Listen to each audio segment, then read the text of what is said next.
chers amis, soyez les bienvenus dans cette émission très spéciale. Et je dis très spéciale, pourquoi? Parce que le but de cette émission est de vous aider, de vous montrer que quel que soit ce que vous vivez, difficultés, très chers amis, vous pouvez vous en sortir. Si vous êtes une personne qui considère aujourd'hui que votre vie est totalement bloquée, tout ce que vous tentez se solde toujours par des échecs, tout ce que vous faites n'aboutit à rien, alors soyez attentifs à l'histoire de Flaviette. C'est le témoignage que nous allons voir tout de suite. Elle va vous montrer ce qu'elle a fait, comment est-ce qu'elle a agi, comment est-ce qu'elle a réagi face à ces situations pour que sa vie soit ce qu'elle témoigne aujourd'hui. Si vous avez la possibilité, préparez votre verre d'eau et tout à l'heure, nous allons prier en votre faveur. Et si vous connaissez quelqu'un qui passe des moments difficiles, invitez-la à assister à cette émission. À tout de suite. Comment était votre vie avant que vous soyez arrivé au centre d'accueil universel? Ouf, ma vie était complètement détruite. Je vivais l'enfer. C'est-à-dire? Je dormais pas. Déjà, je dormais que 2 heures par nuit. Ça veut dire que si je dormais à minuit, à 2 heures du matin, j'étais réveillée. Si je dormais à 2 heures, à 4 heures, j'étais réveillée. Parce que je restais tard parfois pour croire que peut-être quand ça sera un peu tard, je dormirai un peu plus, mais non, rien. Et je dormais avec, j'avais des insomnies, des cauchemars. Je voyais des choses bizarres. Je me réveillais avec les scarifications sur le corps, avec des scarifications sur le corps, les blessures. Des blessures. Ouais. Et ça a duré combien de temps, cette persécution nocturne que vous aviez? J'ai été victime de sorcellerie depuis l'âge de 5 ans. Donc, ça fait que on a beaucoup, du moins j'ai beaucoup souffert. On a fréquenté les marabouts. J'étais bouddhiste pendant au moins 14 ans. Rien ne marchait. Tout était bloqué. C'est-à-dire? Au niveau de la vie professionnelle, la vie sentimentale, tout, rien ne marchait. Rien. Tout était bloqué. Tout était, la souffrance atroce. Même un téléphone portable, je pouvais pas le garder 2 semaines. Il s'éclatait, il brûlait, c'était l'horreur. Quand je dis l'enfer sur terre, j'étais limite maudite à mon adolescente. En fait, tout ça vient de ma famille en fait. Donc c'est mon père qui doit faire un peu de la magie noire, blanche, tout mélanger. Je priais beaucoup, mais j'étais désespérée, j'étais impuissante face à ma souffrance. On m'a opéré en 2005 de l'utérus pour rien, parce qu'en réalité, il y avait rien. Donc c'était des choses bizarres comme ça. C'était vraiment, quand je dis l'enfer, c'était l'enfer. Sentimentalement, vous étiez aussi? Sentimentalement, la relation ne durait pas plus de, je dirais, 10 jours, 6 mois, 3 mois. Pourtant, c'est les relations qui commençaient très bien, c'était vraiment avec enthousiasme, mais quand j'appelais la personne fuyait comme si c'était la peste. Dans le sens professionnel, économique? Au niveau de l'école, ça a duré toute mon enfance. À l'école, je comprenais quand même un peu, mais quand j'arrivais en salle d'examen, je savais même plus écrire mon nom. Vous étiez complètement bloqué? Même mon propre nom, je savais plus écrire. Dans cet état, vous êtes arrivé au centre d'accueil. Comment votre vie a commencé à changer? Donc quand je suis arrivée au centre d'accueil, parce que c'était une de mes mamans qui voyait comment je souffrais, qui me voyait prier et elle ne voyait pas le changement, elle m'a dit viens un peu voir dans mon église. Donc quand je suis arrivée, c'était à Saint-Denis et j'ai vu le pasteur qui m'a dit, c'était un vendredi, donc tout ce que le pasteur disait, c'était comme si c'était ma vie. Il parlait de sorcellerie. J'ai dit mais en fait je suis pas folle alors. Donc ce que je vis, je peux au moins exprimer, je peux raconter à quelqu'un, je peux m'exprimer, parce que je croyais que j'avais honte même parce que j'étais pas comprise. Oui.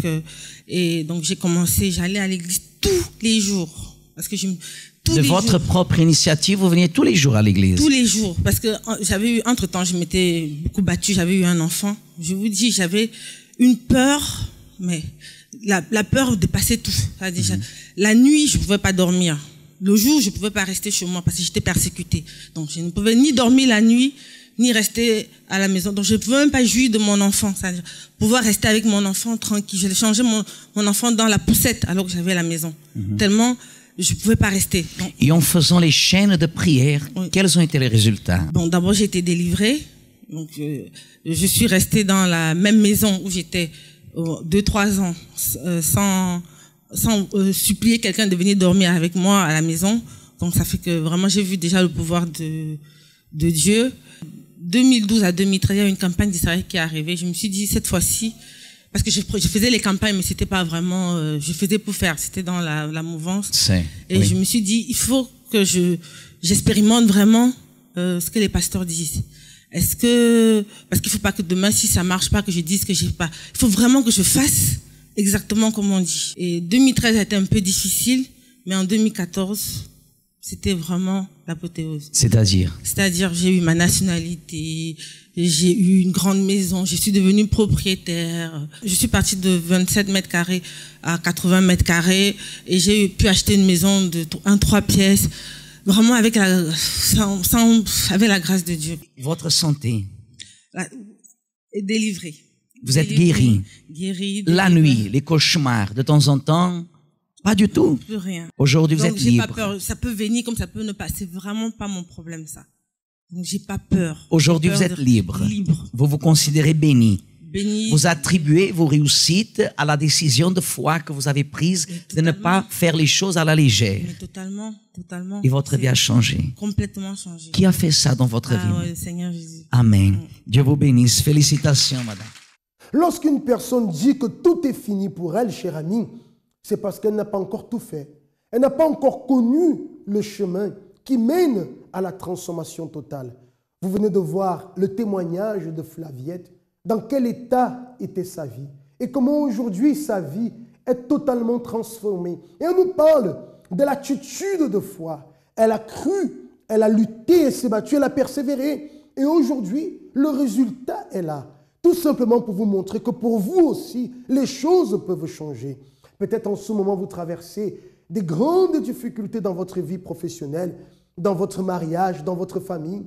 Enfin, quelle que soit la situation, très cher ami, tout peut changer. La solution est à votre portée.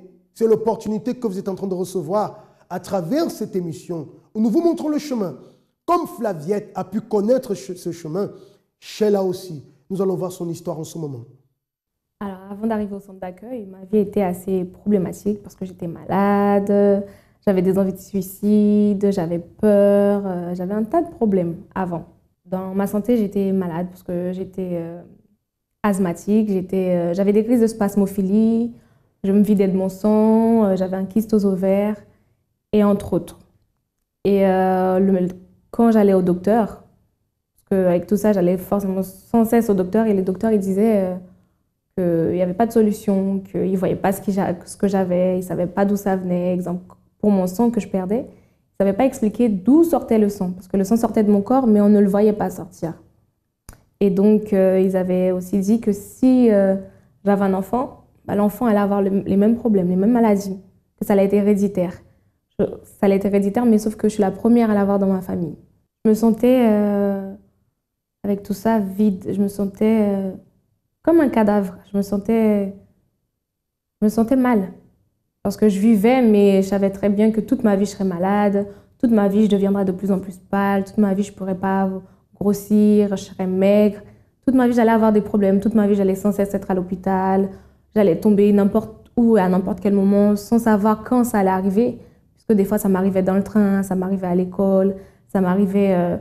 dans une place publique, je tombe, je fais une crise comme ça et tout le temps, ça m'humiliait. Et donc, savoir que j'allais vivre comme ça toute ma vie, j'aimais pas, mais je faisais avec. J'ai fini par accepter.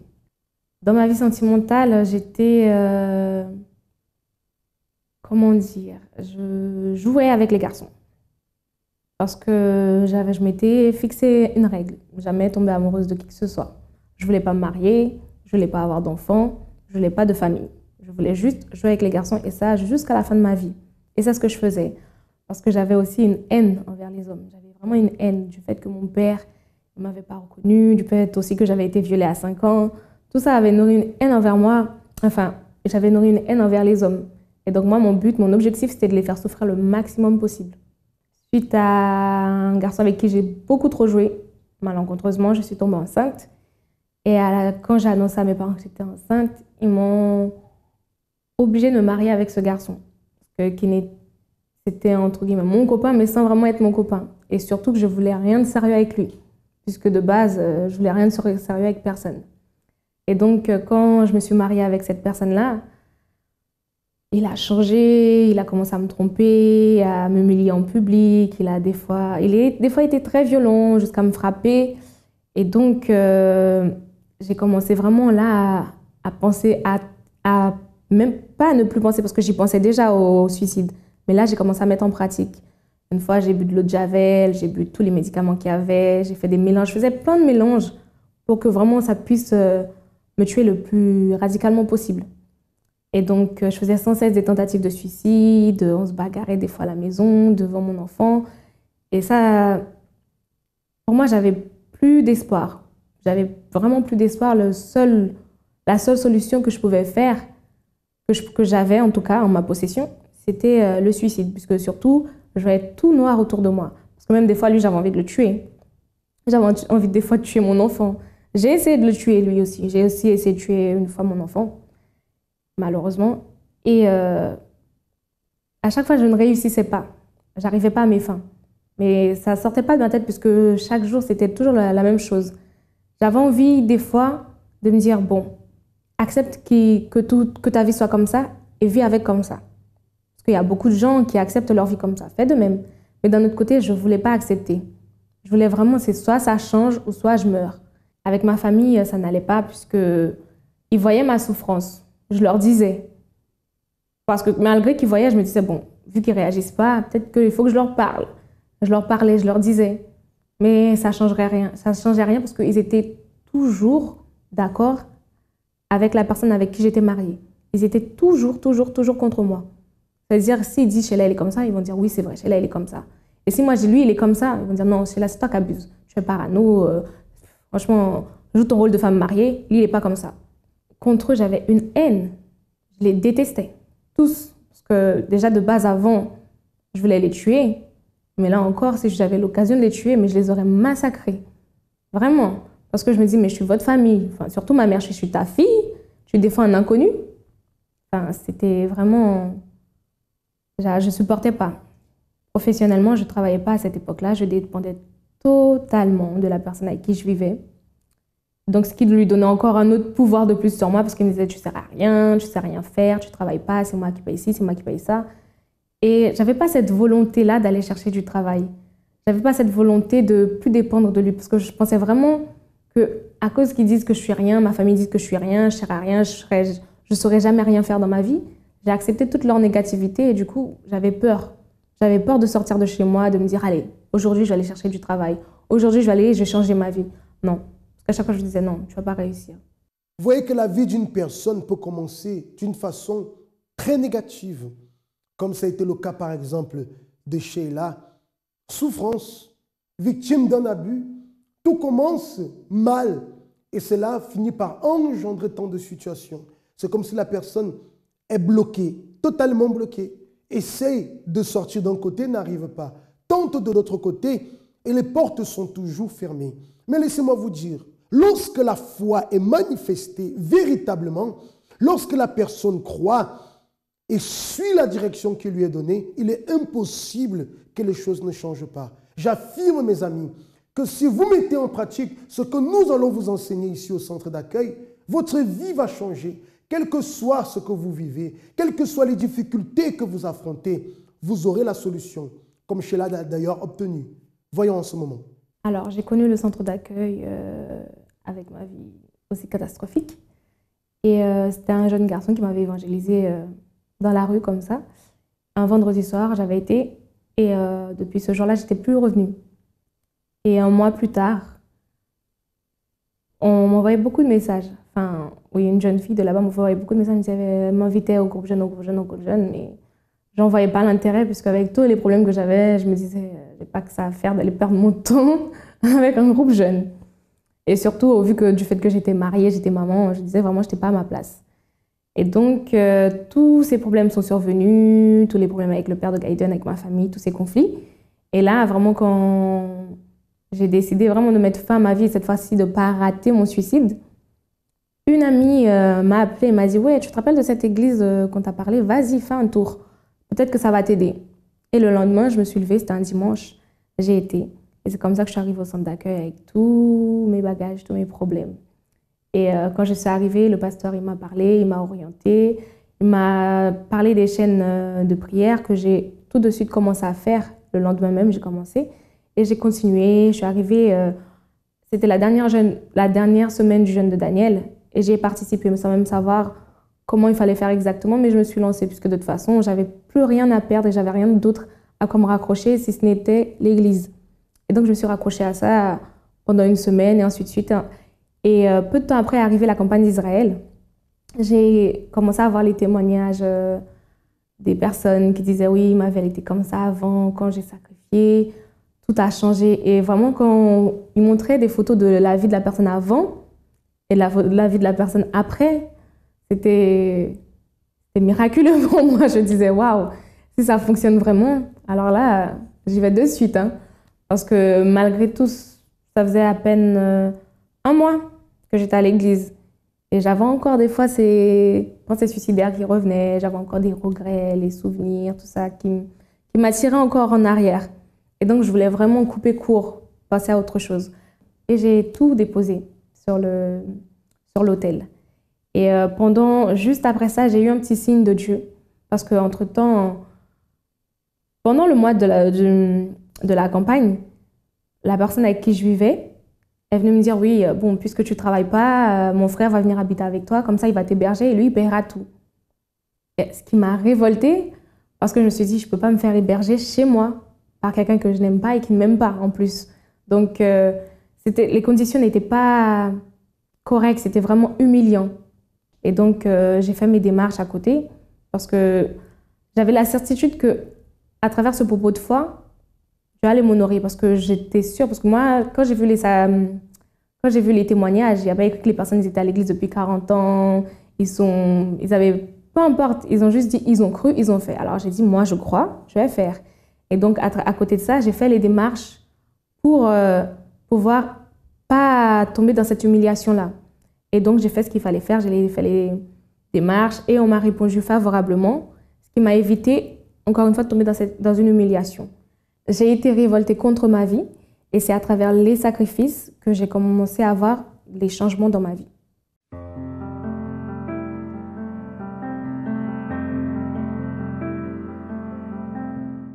Aujourd'hui, après tous les propos de foi, de sacrifice, les chaînes de prière, ma vie, elle a complètement changé. Intérieurement, je suis bien, je suis en paix, j'ai plus peur, j'ai plus envie de mourir, j'ai plus envie de tuer des gens, j'ai vraiment... Je suis heureuse. Je n'ai pas tout ce qu'il faudrait encore, mais je suis bien. Et ça, c'est vraiment important pour moi, puisque à l'intérieur de moi, avant, c'était catastrophique et maintenant, tout ça, c'est fini. J'ai été guérie de toutes les maladies que j'avais. Gaïdon n'est pas malade, puisque toutes les maladies qu'ils avaient dit que ça allait être héréditaire, Gaïdon est en très bonne santé. Il n'a aucune maladie. Et avec ma famille, tout va bien, tout a changé, tout a été restauré. Avec mes parents, je m'entends très très bien, avec mes sœurs aussi. Professionnellement, tout a changé, je n'ai plus peur de faire des entretiens, je me sens plus inférieure à qui que ce soit parce que la personne a un travail et moi non. J'ai des projets, j'avance dans ma vie professionnelle, j'avance dans mes projets et je ne m'arrête pas là. Avec mon fils, tout va très bien. Tout va très bien, je passe du temps avec lui, je l'aime, je lui parle, je l'apprends à aimer Dieu. Je partage mon amour pour Dieu avec lui.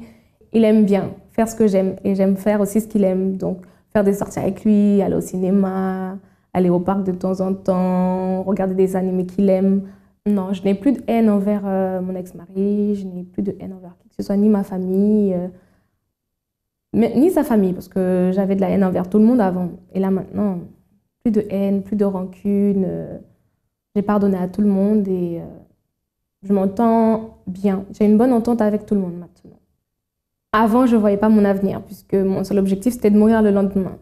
Et aujourd'hui, ça a changé, puisque je me vois vivre, je me vois avancer, grandir, avancer dans mes projets, avoir d'autres projets que ceux que j'ai maintenant, enfin aboutir petit à petit et continuer comme ça avec mon enfant, et avec ma famille, avec Dieu.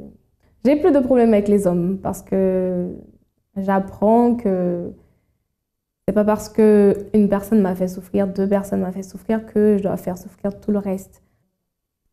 Alors le centre d'accueil universel, Alors, ça a été pour moi une seconde vie, une sorte de renaissance. Et surtout, ce que je pense surtout, c'est que ça a été la mère que j'aurais voulu avoir. Parce qu'en venant au centre d'accueil, j'ai reçu tout ce que ma mère n'a pas su me donner. Alors, mon conseil, c'est si quelqu'un se retrouve dans mon histoire, ou encore pire, ou moins, qu'il y a une solution, honnêtement. Ça ne sera pas facile, parce qu'il faut de la volonté, il faut vraiment le vouloir, il faut renoncer à beaucoup de choses. Mais ce qu'on reçoit quand on voit le résultat, quand on voit le changement, la transformation, tout ce qu'on a laissé, tout ce qu'on a pu faire, c'est rien, concrètement. Donc, le sacrifice, c'est mieux. C'est le résultat. Nous allons faire la prière en ce moment. Prenez votre verre d'eau et nous allons demander à Dieu de vous aider à croire, vous qui ne croyez plus que votre vie pouvait changer. Prions. Seigneur mon Dieu et mon Père, je bénis toutes ces personnes qui acceptent cette prière en ce moment et qui tiennent leur verre d'eau, que je te demande de consacrer, de bénir. Lorsqu'elle boira, mon Dieu, viens agir à l'intérieur de cette personne pour retirer toute la négativité et pour aider cette personne à croire que sa vie peut changer. Au nom de Jésus, amen. Buvez avec foi de cette eau. Et chers amis, recevez en vous cette force et croyez qu'à partir d'aujourd'hui, les choses changent dans votre vie. Et je vous invite à être avec nous ce dimanche dans tous les centres d'accueil où nous allons continuer à prier fort en votre faveur. D'ailleurs, je vous invite à préparer une bouteille d'eau, une grande bouteille d'eau, une bouteille d'eau de 1,5 litre et d'apporter avec vous ce dimanche. Comme nous le faisons ici dans l'émission, ce dimanche aussi, nous allons bénir votre eau, nous allons bénir votre vie. À très bientôt, que Dieu vous bénisse. Monsieur Samuel, comment était votre vie avant d'arriver au centre d'accueil universel? Ce que je peux dire aujourd'hui, c'est qu'avant d'arriver au centre d'accueil, je ne vivais pas. Parce qu'aujourd'hui, je considère que je suis né au centre d'accueil. Parce que la vie que j'avais avant, c'était une vie d'enfer. C'était une vie une vie d'apparence, dans ce sens que à la maison, on voyait toujours que je suis quelqu'un de fort, quelqu'un qui console les autres, quelqu'un qui remonte, mais seul, la nuit, l'oreiller pouvait savoir dans quel état je me trouvais. C'est comme ça que je suis arrivé à l'église. J'avais déjà essayé le suicide. À plusieurs fois, je sortais de la maison, j'allais dans des gares de TGV pour me jeter. J'avais un ami qui habitait le 25e étage. J'allais dans son balcon, je voulais me sauter, mais il y avait toujours une voix qui me retenait pour que je ne le fasse pas. Aucun de ces domaines n'était bon parce que vie sentimentale, j'étais quelqu'un, c'est bizarre parce que j'étais quelqu'un, j'avais pas d'argent, mais je pouvais sortir avec 5-6 filles à la fois. Et je passais mon temps à détruire, j'étais méchant, c'est-à-dire je pouvais sortir avec une fille, sortir avec sa copine et peut-être même avec la sœur. C'était détruit parce que j'avais des relations incestueuses avec des cousines, une vie totalement détruite, la vie financière. Vu que à un certain moment les études, j'ai pas pu aller plus loin, je pouvais pas avoir de métier, j'étais sans papier en France, je pouvais pas avoir de vie financière, ce qui fait que pour ma part, je valais rien. Moi-même, je me diminuais, c'est comme ça que j'étais quand je suis arrivé. Mais en arrivant au centre d'accueil universel, vous avez commencé à participer aux réunions. Qu'est-ce que vous avez fait pour changer votre vie? Je me suis appliqué parce que je me suis rendu compte que c'est ce qui a attiré mon attention, que tout est structuré. Donc déjà que ma vie ne l'était pas, j'ai commencé à faire les chaînes. Il y avait des jours, il y a des jours spécifiques pour la vie financière. Je suis arrivé, j'étais malade, une maladie du cœur que je traînais depuis des années. Et qu'à chaque fois que j'allais à l'hôpital, on me disait qu'il n'y avait rien, mais je savais que je souffrais. Ça veut dire que je faisais des chaînes, des propos de prière pour la vie financière, des propos de prière pour la santé. Et je me suis investi à fond pour la délivrance parce que j'en avais vraiment besoin. Et c'est ce qui m'a aidé pour que je sois là aujourd'hui. Aujourd'hui, ce Samuel est cette personne qui est, c'est-à-dire entière dans ce sens que ce que je suis ici, c'est ce que je suis à la maison, c'est ce que je suis au travail. Je suis établi aujourd'hui, je suis arrivé, j'avais pas de famille parce que je dépendais de ma mère, de mes sœurs. Aujourd'hui, je suis établi, je suis marié, j'ai une famille, je rentre à la maison, j'ai des enfants qui m'appellent papa, j'ai mon épouse qui m'attend à la maison. Professionnellement, aujourd'hui, j'avais pas de métier. J'ai dû faire une formation. Je suis entrepreneur aujourd'hui. Je travaille avec mon épouse. On a des employés. J'ai aidé des personnes aujourd'hui, ce que j'étais incapable de faire avant. J'ai la paix, j'ai la joie. Et je vis aujourd'hui ce que je ne faisais pas avant. Tout a changé. Tout a radicalement changé. Ok, merci beaucoup. Avant d'arriver au centre d'accueil, j'avais beaucoup de problèmes dans plusieurs domaines en fait. Financière, famille. Dès mon plus jeune âge, j'ai été abusée par quelqu'un proche de ma famille. Et à cause de ça, j'avais la haine, rancune, tout ça, et j'arrivais pas à pardonner du tout. Et j'avais la haine contre beaucoup de personnes, juste à cause de ça, même si donc, les personnes, ils m'ont rien fait. Mais juste à cause des faits, en les voyant, tout ça, j'ai pensé à ça. Je peux juger les personnes, surtout les garçons. Je pouvais dire, oui, ça se peut qu'il est comme ça se peut, lui, il a fait ça aussi. Je commence à juger la personne. Il y a des moments, il fallait que je me renferme toute seule parce que c'était trop dur, en fait. C'était trop dur à supporter, c'était trop dur à parler, c'était trop dur à m'exprimer, tout ça. Et c'est pas... on peut pas parler ça comme ça. La douleur, c'était inexplicable. J'avais pas de papier, j'avais pas de maison, je travaillais, mais c'est comme si je travaillais pas. C'était là, comme ça. La santé, j'avais un problème de menstruation, en fait. Depuis à l'âge de 14 ans, quand j'ai eu mes règles, c'était toujours les 15, 8 jours, plus, pas 5 ou 3 jours normalement. Ça devait être 3 jours, 4 jours, mais pas plus. Mais moi, c'était 15, 8 jours. Tout le temps, c'était comme ça. Tout le temps, c'était comme ça. Ça me fatiguait beaucoup. Tout le temps, à cause de ça, j'étais anémie, manque de fer. Tout le temps, j'étais malade. À l'intérieur de moi, il y avait trop de haine. Il y avait la haine, il y avait la souffrance, il y avait la colère, il y avait la rancune. Je me suis renfermée sur moi. Et ça, je ne partageais pas à personne parce que je me dis, bon, ça, c'est pas le problème des gens, c'est mon problème à moi. J'ai gardé pour moi. Tout ça, c'était à l'intérieur de moi. J'ai été invitée par une copine à moi. Comme elle savait que je travaillais tout le temps, elle m'a dit il y a une église qui est ouverte tous les jours. Et je donc c'est où. Elle m'en a expliqué et c'est là que je commence à venir. Pour mes papiers, quand je suis arrivée, je commence à faire le chaîne de prière, tout ça. J'ai dit mais je travaille, mais c'est pas sur mon nom. Ça veut dire là, je ne dois pas accepter cette situation. Et du coup, j'ai été au travail. J'ai dit bon, je veux dire la vérité. J'ai été voir mon patron. J'ai dit oui, voilà, j'ai travaillé, mais c'était pas sur mon nom. Et là, il m'a vu, il a dit, bon, ça fait un moment que vous êtes avec nous, tout ça. Je veux vous prendre un avocat, tout ça. J'avais fait la campagne d'Israël et j'ai persévéré jusqu'à ce que, après la campagne d'Israël, là, j'ai dit non, c'est tout ou rien. Et là, j'ai eu mes papiers, tout ça. Par rapport à ce jeune de Daniel, j'ai pris conscience. Il fallait que je pardonne. C'était le moment pour moi, pour me libérer. C'était dur, mais c'était la chose à faire. J'ai réussi à pardonner. Ça m'a libérée. Ça m'a libérée d'un poids que je portais depuis mon enfance. Et moi, je pensais que quand je pardonnais pas, je me faisais du bien, mais non, je me faisais du mal. Ce que j'ai vécu, j'ai sorti ça sur la personne. Chaque personne, surtout un garçon que je vois devant moi, c'était la personne qui m'avait fait ça. Même si la personne, elle n'a rien fait, mais j'ai fait payer à la personne. C'était pas bien, mais j'arrivais pas à me contrôler en fait pour faire autrement. La souffrance qui était à l'intérieur de moi, c'était ma façon de m'extérioriser en fait. Maintenant, j'ai pardonné à l'intérieur de moi, non, ça n'a rien à voir du tout. C'est plus colocation, problème, tout ça. J'ai mes clés, je rentre. Par rapport à ma santé, en fait, comme j'avais problème de menstruation, et maintenant, j'ai plus ça. Maintenant, j'ai mes règles normales. Et comme tout le temps, j'étais vraiment toujours fatiguée pour des médicaments, pour trucs. Et là, ça va mieux.